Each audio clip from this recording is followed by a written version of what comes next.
ಅಮ್ಮ ಅವರಿಗೆ ತಮ್ಮ ಹೆಸರು ರಾಮದೇಶಿಕನ್. ತಾವು ನಮ್ಮ ಯೂಟ್ಯೂಬ್ ಕಾರ್ಯಕ್ರಮ ನೋಡ್ತೀರಾ? ಹೇಗೆ ಬರ್ತಾ ಇದೆ? ಚೆನ್ನಾಗಿದೆ, ಫಸ್ಟ್ ಕ್ಲಾಸ್ ಆಗಿದೆ. ನಮ್ಮ ಪ್ರಿಯ ವೀಕ್ಷಕರಿಗೆ ಏನು ಹೇಳ್ತೀರಿ? ಎಲ್ಲರೂ ನೋಡಬೇಕು, ಎಲ್ಲ ಇನ್ಫಾರ್ಮೇಷನ್ ತಿಳ್ಕೊಳ್ಬೇಕು. ಎಷ್ಟು ಕಷ್ಟಪಟ್ಟು ಎಲ್ಲ ಕಡೆ ಹೋಗಿ ಎಲ್ಲ ಇನ್ಫಾರ್ಮೇಷನ್ ಕಲೆಕ್ಟ್ ಮಾಡಿ ಯೂಟ್ಯೂಬಲ್ಲಿ ಹಾಕ್ತಾ ಇದ್ದೀರಾ, ಅದೆಲ್ಲ ನಾವೆಲ್ಲ ನೋಡಬೇಕು. ತುಂಬ ಚೆನ್ನಾಗಿರುತ್ತೆ. ಇದರ ಉದ್ದೇಶ ವಯಸ್ಸಾದವರಿಗೆ, ಆರೋಗ್ಯ ಇಲ್ಲದೇ ಇರುವವರಿಗೆ, ಕಾರ್ಯನಿಮಿತ್ತ ಬರಲು ಸಾಧ್ಯವೇ ಇಲ್ಲದೇ ಇರುವವರಿಗೆ ಈ ಭಗವಂತನ ದರ್ಶನವನ್ನು ಮಾಡಿ ಆನಂದ ಪಡಲಿ ಎಂಬುದಾಗಿ ನಾವು ಹಾಕುತ್ತಾ ಇದ್ದೇವೆ. ತಾವೆಲ್ಲ ಹಾಸನ ಜಿಲ್ಲಾ ಹುಲಿಕಲ್ ಗ್ರಾಮದ ವೆಂಕಟರಮಣ ಸ್ವಾಮಿಯವರ ಬ್ರಹ್ಮರಥೋತ್ಸವಕ್ಕೆ ತಾವೆಲ್ಲ ಬಂದಿದ್ದೀರಿ. ತಮ್ಮೆಲ್ಲರಿಗೂ ಸ್ವಾಗತ, ಸುಸ್ವಾಗತ. ಮಾಮ, ತಮ್ಮ ಹೆಸರು? ನಮಸ್ತೆ, ಶ್ರೀ ಗುರುಭ್ಯೋ ನಮಃ. ಈ ಒಂದು ವಿಶೇಷ ಅಂದರೆ ಸಾಮಾನ್ಯವಾಗಿ ವಯಸ್ಸಾದವರು, ಮುದುಕರು, ಮನೆಯಲ್ಲಿರೋರಿಗೆ ನಮ್ಮ ರಥೋತ್ಸವದ ಕಾರ್ಯಕ್ರಮ ಬಂದು ಕಷ್ಟ ಆಗುತ್ತೆ ಬಂದು ಹೋಗೋದಕ್ಕೆ. ಈ ಒಂದು ಸೌಕರ್ಯನ ನಮ್ಮ ಯೂಟ್ಯೂಬ್ ಮಾಮ ಮನೆ ಮನೆಗೂ, ಟಿ ವಿನಲ್ಲಿ ಮನೆ ಮನೆಗೂ ಅಂತಾರಲ್ಲ, ಮನೆ ಬಾಗಿಲಿಗೆ ಅಂತ ಮನೆ ಒಳಗಡೆಗೆ ಬಂದು ಟಿ ವಿಲಿ ತೋರಿಸ್ತಾ ನೋಡ್ತಾರೆ. ಈಗ ಉತ್ಸವಾದಿಗಳನ್ನು ಮಾಡ್ತಾರೆ.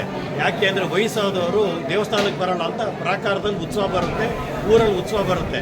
ಆದರೆ ಈ ಉತ್ಸವದ ಕಣ್ ತುಂಬಿಸ್ಕೊಳ್ಳೋದು ಬೆಂಗಳೂರಲ್ಲಿರಲಿ, ಮೆಡ್ರಾಸಲ್ಲಿರಲಿ, ಬಾಂಬೆಯಲ್ಲಿರಲಿ ಯೂಟ್ಯೂಬ್ ಮಾಮಯಿಂದ ಇದನ್ನು ಬರ್ತಾ ಇದೆ. ಯೂಟ್ಯೂಬ್ ಮಾಮಗೆ ಒಳ್ಳೆ ಆರೋಗ್ಯ ಕೊಟ್ಟು ಈ ರೀತಿ ಕಾರ್ಯಕ್ರಮಗಳು ಹೆಚ್ಚಾಗಿ ನಡೀಲಿ ಅಂತ ಹೇಳಿ ಪ್ರಾರ್ಥಿಸ್ತೇನೆ. ಸರ್ವೇ ಜನ ಸುಖಿನೋ ಭವಂತು. ತಾವು ಇಷ್ಟೊತ್ತು ಹೇಳಿದ್ದಕ್ಕೆ, ನಮ್ಮ ಕಾರ್ಯಕ್ರಮವನ್ನು ಹಂಚಿಕೊಂಡಿದ್ದಕ್ಕೆ, ನಮ್ಮ ಸಣ್ಣ ಯೂಟ್ಯೂಬಿನ ಕಾರ್ಯಕ್ರಮವನ್ನು ತಾವು ನೋಡಿ ಆನಂದಪಟ್ಟಿದ್ದೀರಿ ಎಂದು ಹೇಳಿದ್ದಕ್ಕೆ ಯೂಟ್ಯೂಬ್ ಮಾಮ ಹುಲಿಕಲ್ ಕಡೆಯಿಂದ ನಿಮಗೆ ಅನಂತ ಧನ್ಯವಾದಗಳು. ಬ್ರಹ್ಮರಥೋತ್ಸವಕ್ಕೆ ನಿಮಗೆ ಸ್ವಾಗತ, ಸುಸ್ವಾಗತ. ದೇವರು ಆರೋಗ್ಯ ಭಾಗ್ಯ ಕೊಟ್ಟು ಕಾಪಾಡಲಿ ಎಂದು ನಾವು ಪ್ರಾರ್ಥಿಸುತ್ತೇವೆ. ಮತ್ತು ಮತ್ತೊಂದು ವಿಚಾರ ಅಂದರೆ, ಈ ಗ್ರಾಮದಲ್ಲಿ ಅನೇಕ ಸಂಘ ಸಂಸ್ಥೆಗಳು ಮಾಡ್ತಾ ಇದ್ದೀರಾ.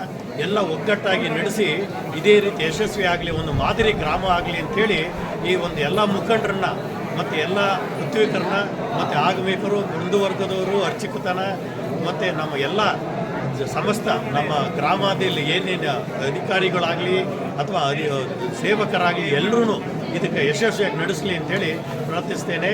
ರಾಜಗೋಪುರ ಬಹಳ ಅದ್ಭುತವಾಗಿದೆ. ಈಗ ಇನ್ನೂ ಹೆಚ್ಚಿನ ಕಾರ್ಯಕ್ರಮ ನರಸಿಂಹಸ್ವಾಮಿ ದೇವಸ್ಥಾನವೂ ಆಗುತ್ತೆ ಅಂತ ಕೇಳಿ ಬಂತು. ಬಹಳ ಸಂತೋಷ ಆಯಿತು. ಇದೇ ರೀತಿ ಜನ ಬಂದು ಪ್ರೋತ್ಸಾಹ ಕೊಟ್ಟು ನಡೆಸಲಿ ಅಂತ ಕೇಳ್ತೀನಿ. ಸರ್ವೇ ಜನ. ಧನ್ಯವಾದಗಳು ಮಾಮ, ಧನ್ಯವಾದ.